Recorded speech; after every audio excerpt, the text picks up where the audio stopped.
So I backed this one the moment it went live last year. Marvel combined with cute chibi figures, it was right up my street, and as you can see, I kind of went all in. The only things I'm missing is the playmat, which I now wish I got. Let's hope there's one in the upcoming X-Men Kickstarter, and the revised locations with indents for the villains' threat cards. Regardless, because this was CMON, I got an absolute boatload of minis that look absolutely amazing for the same price as a new GW box set. And the game itself, while being a fast-paced casual co-op experience for you and the family to play on regular mode, can be turned into a very challenging and thought-provoking co-op game for those serious tabletop gamers if you play on the hardest difficulty setting. Especially since you have a couple of ticking card clocks and your heroes with only their base abilities have to plan everything intricately to win. Now, full disclosure,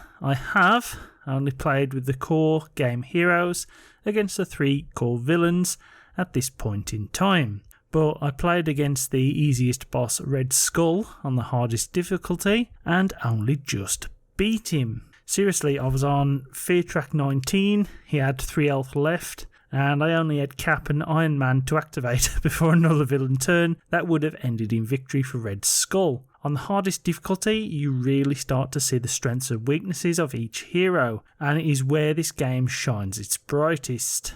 Cap is very heroic, Hulk smashes, Captain Marvel is a strong ranged attacker, Black Widow can see into the villain's plan, giving you a chance to prepare. Ant-Man can grow, as well as alter the timeline, and Wasp can zip herself and others around the board. Of course, you should only pick 3 or 4 characters to play the game, but I honestly couldn't see the problem with 5 or 6 if you wanted, say, all the Guardians of the Galaxy in the game. So long as you remember the villain gets to activate after every 3 heroes have, and that eventually turns into 2, and you add more health to the villain. In terms of the 3 villains, they each feel distinctive enough because of their villain dashboards. Red Skull wins by causing fear, Ultron wins by flooding the board with hostages and robot thugs, and Taskmaster, the seemingly weakest but most interesting and hardest villain for me, creates crisis events,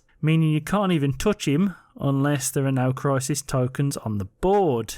In my Taskmaster game, I found myself having to zip around the board fast to consistently remove crisis tokens, meaning I almost had to be in 3 places at once sometimes. And without the wild cards, it suddenly turned into this very intricate game where me and my son had to plot every action out and hope he didn't punish us too much on his next card. That game eventually come down to Taskmaster only having 1 card left before we claimed victory, but we eventually took him down and got the celebration. It felt like hard work, but it was an amazingly fun experience. Anyway, let's talk gameplay though, as this thing goes fast when you know what you're doing. I'll probably do a full how to play video, but I'll explain the basics anyway. So at the start of your game, you pick your heroes and 1 villain. He gets health based on how many heroes you have. So if you have 4 heroes, they can be pretty tough to take out.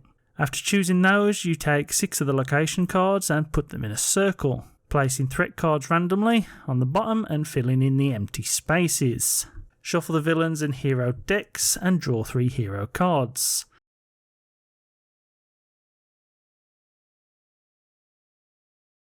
The idea of the game is to beat up thugs, rescue hostages and clear the threats. You need to achieve 2 of those 3 before you can start to batter the villain and win the game. You lose if the villain or you run out of cards, or they achieve their goal.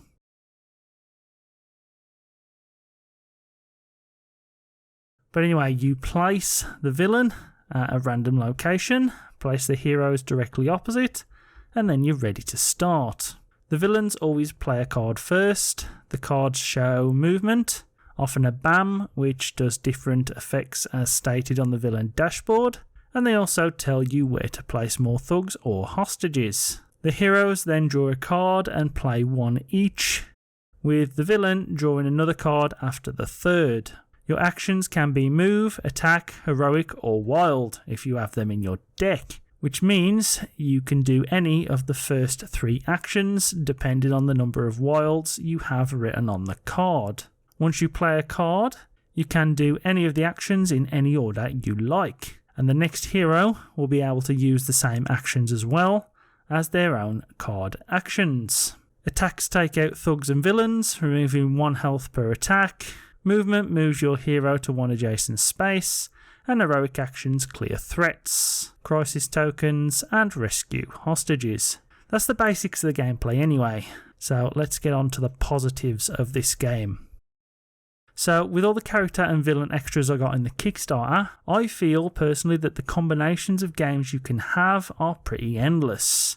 I've played this over TTS last year, and the 3 games I had yesterday were all varied. Gameplay is easy to learn, and it's surprisingly tactical on the hardest difficulty, or should I say, the only way you should really play. I'm sure some of the exclusive heroes aren't exactly balanced well, but the core set, which you should be able to pick up soon for a very reasonable price, is pretty great. Me and my son, who's 8, had an amazing afternoon with this core box, and he wants to play more, which is an absolute great sign for me. Games are fast, they usually take 20 to 30 minutes, which means if you do fail, you can just pick it up from the top and go again. The rulebook is small and easy to follow, so it's easy for all the family to join in, even if they aren't usually gamers outside of Monopoly. And the co-op planning aspect, where you chat with your son, family or group about what to do, I found was a great bonding experience,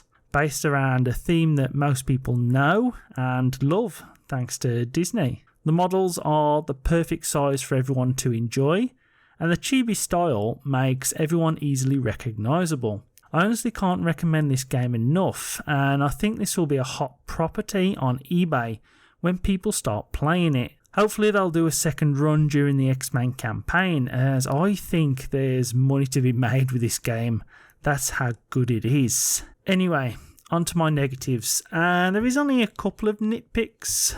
One is the lack of storage for tokens. There's 2 full cardboard pieces here, or for just the core game, and you don't get any bags, meaning I've just had to shove them in an empty middle slot. Yes, it's cheap to buy bags online, that's why it's only a minor gripe in an otherwise excellent product, but for now they're just rattling around in the middle. Other than that gripe, I feel wild actions are a bit OP for experienced gamers, so I do recommend taking them cards out, and I also wished there was a paper playmat in the core box, like the one that was sold in neoprene during the Kickstarter. In terms of the solo rules, I felt they looked disappointing, but I haven't tested them so can't give my opinion yet. In all honesty, the game is so easy to play that you should really be able to play normally, just using 3 or 4 heroes. That's about it for my dislikes.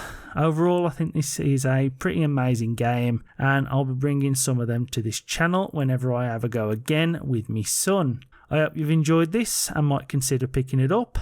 Thanks for watching, and I shall see you in the next one.